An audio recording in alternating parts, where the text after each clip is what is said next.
Friends ಎಲ್ರಿಗೂ ನಮಸ್ಕಾರ. ಇವತ್ತು ನೀವು ನೋಡ್ತಾ ಇದ್ದೀರಾ ಟೆಕ್ ಕನ್ನಡ ಎಡಿಟ್ಸ್. ಇವತ್ತು ನಾವು ಬಂದಿದ್ದೀವಿ RCB ಟೀಮ್ ಟ್ರೈನಿಂಗ್ ನಡೀತಾ ಇದೆ. ಆ ಟ್ರೈನಿಂಗ್ ನೋಡೋಕೆ ಬಂದಿದ್ದೀವಿ. ನಿಮಗೂ ತೋರಿಸ್ತೀನಿ ಬನ್ನಿ.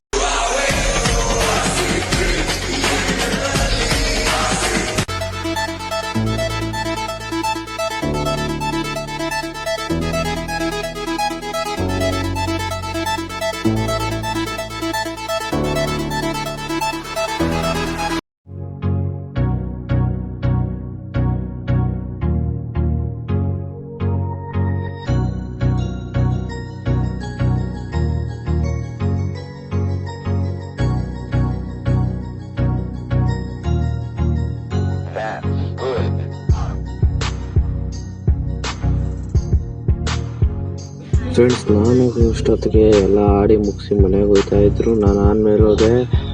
ಇವತ್ತು ನಾನು RCB ಟೀಮ್ ಕ್ರಿಕೆಟ್ ನೋಡೋದು ಮಿಸ್ ಮಾಡ್ಕೊಂಡೆ. ನೆಕ್ಸ್ಟ್ ಟೈಮ್ ತೋರಿಸ್ತೀನಿ. Bye friends.